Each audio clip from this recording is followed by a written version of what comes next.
va s'attaquer directement du lot avec le mur du son.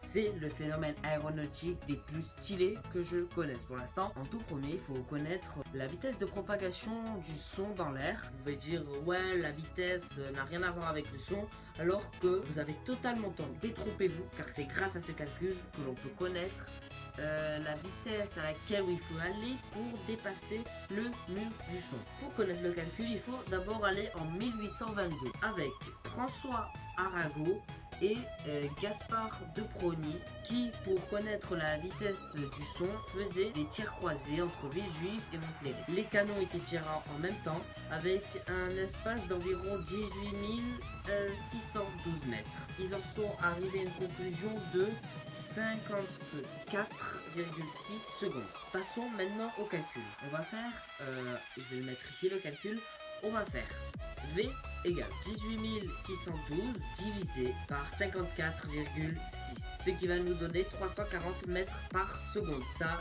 c'est la vitesse de propagation du son en mètres par seconde. C'est un calcul de quatrième. C'est bien beau les mètres par seconde, mais nous, ce qu'on veut, ce sont les kilomètres/heure. Sauf que la propagation du son dans l'eau ou dans des endroits humides est beaucoup plus rapide. Alors pour atteindre ce chiffre, il faut que l'air soit à environ 15 degrés. Pour moins de 10 degrés, il faut aller à une vitesse de 325,4 mètres par seconde. Pour moins 5 degrés, il faut aller à une vitesse de 328,5 mètres par seconde. Pour 0 degré, il faut aller à une vitesse de 331,5 mètres par seconde. Pour 5 degrés, il faut aller à une vitesse de 334,5 mètres par seconde.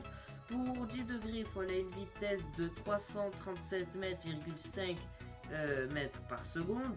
Pour 20 degrés, il faut aller à 343,4 mètres par seconde.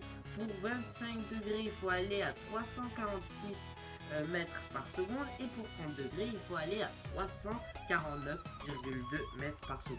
Bien sûr, toutes les sources sont dans la description. Bon, je me suis égaré. Reprenons. Alors, on est à 340 mètres, ce qui donne en kilomètres heure 1224, 1225 km/h. Comme l'air est un gaz presque parfait, la pression n'a pas d'effet sur la propagation du son. Le son se propage plus facilement sur les angles montants, c'est-à-dire les angles qui montent, le son il va se propager plus facilement. Qu'à l'horizontale à cause du changement de densité. Le son peut se propager dans différents milieux, dans l'air et autres gaz, comme vous l'avez vu précédemment il y a quelques secondes, hein. Mais la vitesse change selon la masse de la molécule du gaz. Plus elles sont lourdes, plus elles auront du mal à se déplacer. Dans un solide, ça va 1000 fois plus vite. Faux! Dans l'acier, le son se propage à 5000 mètres par seconde, hein, c'est un peu beaucoup. Dans le cuivre, le son se déplace à 3353 mètres par seconde, bien sûr à température ordinaire. Lorsque la température augmente, la vitesse diminue, car le cuivre devient élastique, devient plus mou, et cela freine les ondes sonores en pleine propagation. Dans un liquide du style l'eau, la vitesse de propagation du son est de 1542 mètres par seconde, ce qui est plus rapide que dans l'air. Et comparé au cuivre, la vitesse et la chaleur de l'eau augmentent en même temps. Et dans l'espace, c'est ma partie préférée, puisque la vitesse va à 0 degré. Pourquoi elle va à 0 degré? Juste parce qu'il n'y a pas du tout de matière pour supporter les ondes. C'est un bon isolant quand même. Mieux que des mouvements. Ah! Les sons se déplacent normalement grâce au mouvement de l'air. Mais comme il n'y a pas d'air dans l'espace, ça veut dire tout là-haut, ben ça peut pas se déplacer. Quand un avion vole, il forme des ondes parce qu'il bouscule l'air. Les ondes se déplacent à 340 mètres par seconde. Tant que l'avion vole en dessous de cette vitesse, les ondes peuvent s'enfuir.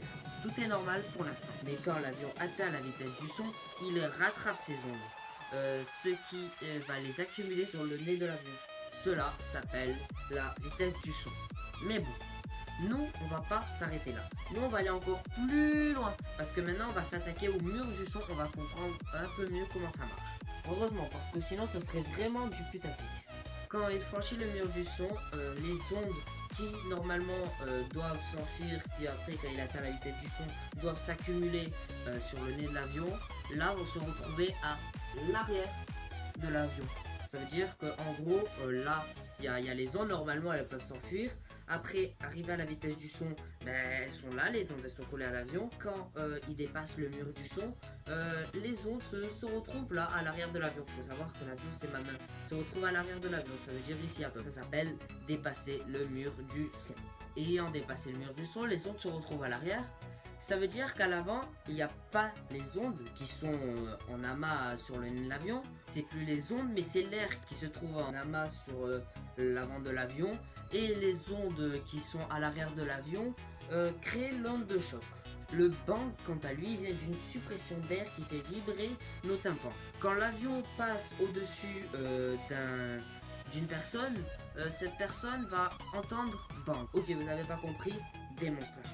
On a nos deux petits personnages de TV International Playmobil. Voilà. Alors, ça va être l'avion. Bien sûr, un avion, ça ressemble pas à ça, ne soyez pas stupides. Alors, l'avion, voilà. C'est à l'avant de l'avion, il y a un amas d'air. À l'arrière, il y a les ondes de choc qui créent le bang.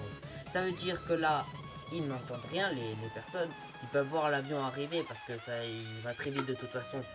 Ça va se passer très rapidement. L'avion arrive. Il passe au-dessus d'une personne qui va entendre bang. Là, tu vois, au-dessus, cette personne va entendre bang.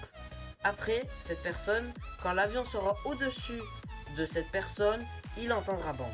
Bien sûr, on entendra toujours un bruit tant que l'avion restera au-dessus du mur du son. Mais on n'entendra pas le bang, on entendra un autre bruit. Je vous montre maintenant.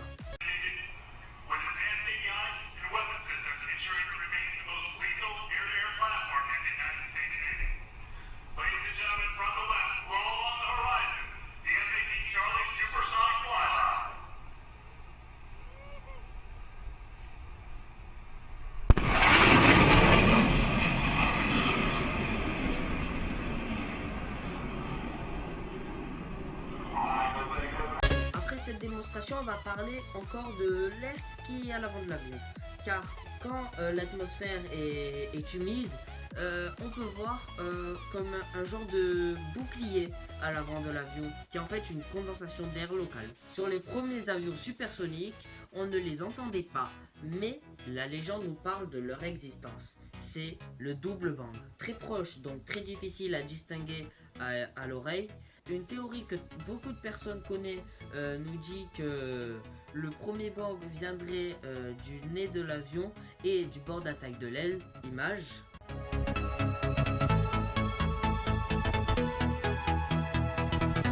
Et le second bang viendrait de l'empennage de l'avion.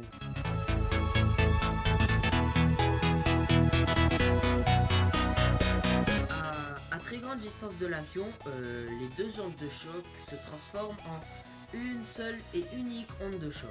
Le véritable double bang se produit lors de virages ou d'accélération brutale qui crée plusieurs ondes de choc à distance suffisamment grande pour qu'un observateur les entende une par une. Bon, on va mettre de côté tout ce qui est science et on va partir un peu plus dans l'histoire. Le nom du mur du son nous vient tout droit de la Seconde Guerre mondiale. Les aviateurs s'approchant de ce cap de vitesse remarqua comme des phénomènes d'instabilité et un durcissement du pilotage de l'avion, tellement difficile à franchir que les aviateurs l'ont appelé le mur du son. C'est pas trop les aviateurs, c'est un chercheur anglais qui lui donna ce nom, c'est un certain Hilton. Le premier aviateur à l'avoir dépassé est un aviateur de la Seconde Guerre mondiale allemand, Hans Guido Muck. Ce fut le premier à le dépasser à bord de son Messerschmitt ME 262, dans lequel son cadran se bloqua à exactement 1100 km/h après de violentes secousses. C'est la fin de la Seconde Guerre mondiale, le mur du son est en pleine découverte. 5 ans après la Seconde Guerre mondiale, un avion expérimental britannique fut testé et se désintégra à l'approche du mur du son. Le pilote qui est mort est le fils du constructeur. Vous voyez un peu le genre, le mec devait avoir le sun juste après. Pour bien sûr, bien d'autres tests et records que je ne vais pas citer ont eu lieu, du style le 15 octobre 1997, le Trust SSC bat le record de vitesse au sol à une vitesse de 1227,99 km/h. Ou même il n'y a pas longtemps, le 14 octobre 2012, avec Félix,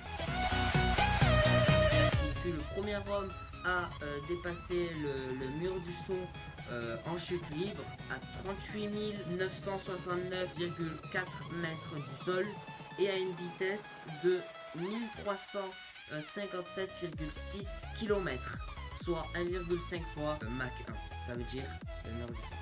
Bon ben les amis, j'espère que cette vidéo vous a plu. Il y a les sources en description. N'hésitez pas à liker, commenter, partager et abonnez-vous surtout, ça me ferait vraiment plaisir. Parce que ça demande vraiment beaucoup de boulot encore. Moi je m'investis quand même beaucoup, mais je pense que je pourrais faire mieux pour les autres vidéos, hein, parce que je sais que je peux faire mieux, ça j'en suis sûr. Vous pouvez me donner quelques sujets si vous voulez des sujets intéressants, j'ai pas trop d'idées, j'y réfléchirai. Mais sinon, on se retrouve pour une prochaine fois. Bon ben, abonnez-vous, je vous dis à la prochaine, ciao.